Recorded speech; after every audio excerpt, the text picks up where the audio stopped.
Good morning and welcome back to Mad Horse Barbecue. My name is Brian and welcome back to well, the weather changes we've been having here in Minnesota this year have been nothing short of different. Yesterday we got about a half inch of rain. Rain turned to sleet, sleet turned to hail, hail turned to ice, ice turned to snow, and right now we got about a quarter inch of ice pretty much everywhere. And I got a bunch of old trees in the yard. I don't know if you can hear that rattling around. I've got about probably a quarter inch of ice built up on all the trees, and I've had branches falling down. So we're not going to cook outside today just because, well, I don't want to die.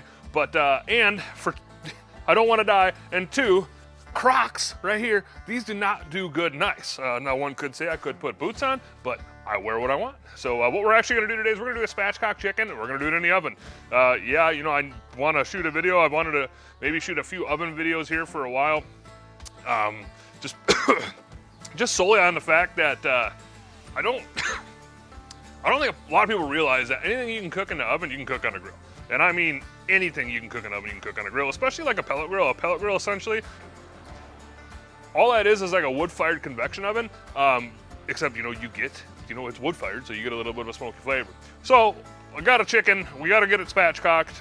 We're going to do it in the oven today. We're going to use all the same kind of rubs, so it's gonna have like a barbecue flavor to it because I'm gonna use some barbecue rubs. I'm gonna put a glaze on it at the end, and it should be pretty darn good. And that should keep me away from all the ice and falling branches and the chance of getting impaled by one, even though, you know, I like to live on the edge. But anyways, let's take you inside. Let's get that bird spatchcocked, and we'll go from there.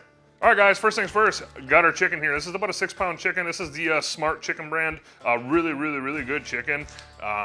If you care to try any different brands besides like your regular like Tyson or Hy-Vee brand, or another one around here is like Sanderson Farms, I think. You know, it's all chicken, you know, for that matter. But I do think that this Smart Chicken is pretty dang good. So first thing we gotta do is get it cut out of the package, kind of trussed together, one could say, which is fine. You know, if you were gonna put this on a rotisserie, it'd be good to go already. But you know, we're gonna spatchcock it. See, they got the wing tips cut off of this thing, which is fine, again, because I don't really eat the wing tips. First thing I'm gonna do is I'm just gonna pat this dry a little bit. I'll be doing this again at some point as well, but pat it dry, wipe down the board. All right, now that we got our chicken, you know, we obviously, you know, there's gonna be two sides of this chicken. We got our breast side, and we got our backbone side. When you spatchcock it, we're gonna take the spine out. So one thing you can do is you can just take a good sharp knife, and you can make yourself a little outline of where you wanna cut it. So that's what I'm gonna do today, is I can kind of see there's where the neck would be. I'm just going to take my knife and make a slit down here, and then, because I don't know why I can't just keep the chicken the same way, I'm going to go on the opposite end and do the same thing. Try to find the center point here, the neck's here, the tail, or not tail, but you know, the butt ends here. Take my knife, make a slit again. And then we got a good set of poultry shears. With the poultry shears, I'm just gonna go in and follow that line.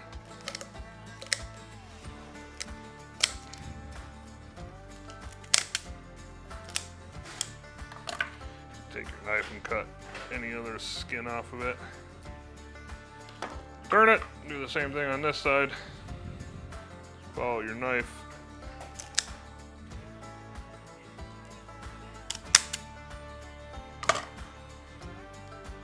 And now for the chicken to lay down flat, you're just gonna take your knife, and you got your point where your two parts of the breastbone come together. I'm just gonna go ahead, take my knife, make a little indentation there, push down on it, feel it split. Before I flip it, I'm just gonna cut any of this hard fat off, or I should say skin.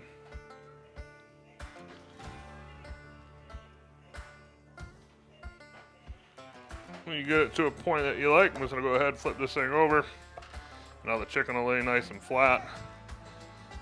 Okay, and then to that, I'm gonna slide this over.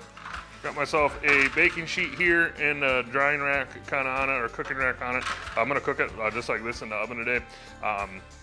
You know, before I put it in the oven too, obviously I'm gonna let this rub down, but the first thing I'm gonna do is I'm just gonna take the chicken, I'm gonna put it right on here. So I'm gonna go ahead and I'm gonna pop this in the fridge for a few hours and kind of let this thing dry out a little bit, and we'll be picking back up when we're rubbing it down. All right, chicken's been in the fridge for about 2 hours on this rack, just like this, covered up. Skin's dried up a little bit, so I'm gonna go ahead and rub this thing down. We're gonna do a Blues Hog inspired chicken today. We're gonna go on with both the bold and beefy, and we're gonna go on with the sweet and savory. The bold and beefy, to be honest, well, as you can see, I need more, but this is fantastic. Like, this is really, really, really good on everything. So first thing I'm gonna do is typically when I do a spatchcock chicken, I would flip it over and get the underside. But today, I'm just not feeling it, so I'm not gonna. So I'm just gonna go ahead and take a little bit of Pam cooking, Just gonna go ahead and take a little bit of Pam cooking spray and give the outside a light coat. I'm gonna go on with the bold and beefy first. I don't have a lot left, so to be honest with you, this is the first time I've ever done a full chicken in the oven. I remember growing up, my parents had one of those, speak of the devil that opens up the temp. I remember growing up, my parents had one of those, it wasn't an air fryer, I don't remember what it was. It might have just been a rotisserie, but they had a rotisserie they'd put on the countertop. They do rotisserie chickens all the dang time. It was really good that way. That'll be good on the bold and beefy. Go ahead on with the sweet and savory now.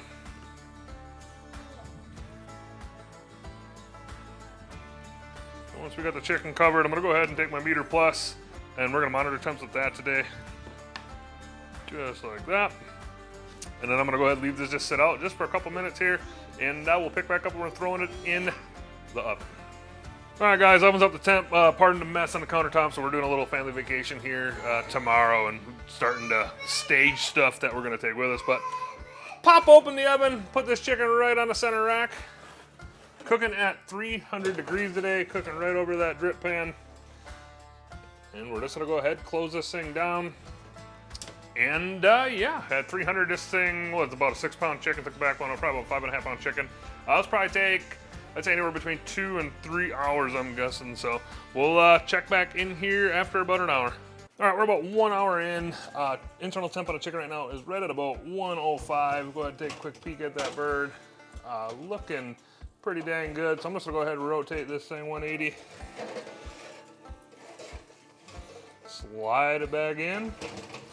And I'm gonna go ahead and let it finish out cooking. Once this thing hits about, I'd say 150, I'm gonna put a glaze on it. And the glaze we're gonna be using today is we're gonna be using the Blues Hog Raspberry Chipotle for a glaze on top. So close this thing back down like I just did, and we'll pick them back up when we're giving it a glaze. All right, guys, we're back. We're about an hour and 45 minutes into this cook. Internal temp right now in the breast is at about 154, 153-ish. So I'm gonna go ahead and start putting a little glaze on it or barbecue sauce on it, whatever you want. Right here, this is just some of that preheated Blues Hog Raspberry Chipotle, and I'm just gonna go ahead and paint it on.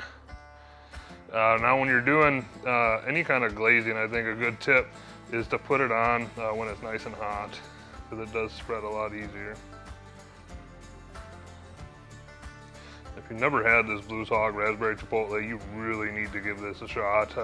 You know, if you give anything that I'm using in this cook a shot, it's gotta be the Blues Hog Raspberry Chipotle, because it is just next level good.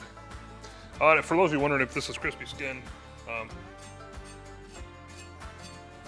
sounds pretty crispy to me. I'm gonna go ahead and just do another little dusting of the Blues Hog sweet and savory on here, just for a little extra flavor.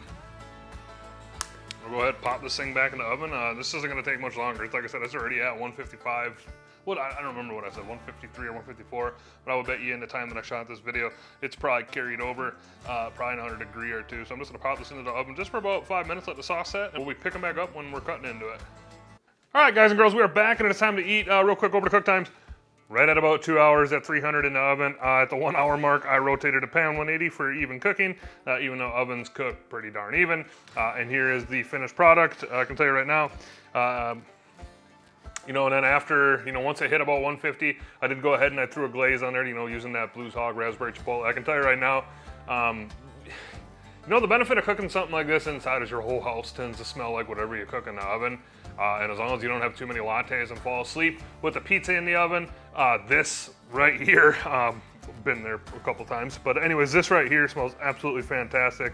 So let's just cut into it and let's see how we did. Gotta say, also the meter plus, spot on. You know, I did check my temps with my ThermoWorks, or my ThermoPen 1, but that meter plus is just absolutely spot on when it comes to monitoring the temps, so. Go ahead and have it first. Get you a close up of this breast. Get you in there. Looking pretty darn good. So I'll go ahead and cut the quarters off quick. Nice part about these disposable cutting boards, I haven't had to do it yet, but the sides do fold up. So you can keep the juices off the floors, or in this case, my countertop. Got our 2 bone-in breast sections here. What you can do with it is you can just take slices like that. What I like to do is I kind of just like to take it off the bone and then cut across the breast. So I'm gonna go ahead and do that. Let's go ahead and take some slices of this breast. And let's take you in for a taste test. This thing smells so good, I can't wait to try it. Nice piece of breast meat right there, still piping hot. Give you a close-up at that. Get my fingers out of the way, ding-a-ling. Steaming hot, dripping juice. Let's go ahead and try it. Go ahead and try one more piece here.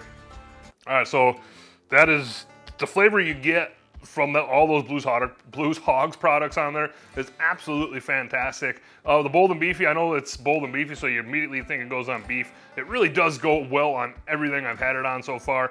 Super, super, super good on chicken. I love it on chicken wings, so it's really good on this full bird. The sweet and savory is good. And again, if you try one of these products out, well, give the bold and beef, give them all a shot. But you have to try that Blues Hog Raspberry Chipotle because it really is something you just need to try once, and then you can call me crazy if you don't like it, but I'll guarantee you about like it. So now besides that, I'm gonna go ahead and sign off. Spatchcock chicken in the oven. Cool, cook, bro. I mean, I don't know what else. You know, I kind of wanted to cook outside today, but the girlfriend had to work. Crappy outside, I didn't want to branch the phone on me, so whatever, you know, cooked it in the oven. So now besides that, I'm gonna go ahead and sign off. You guys and girls, have a good day. See you next time.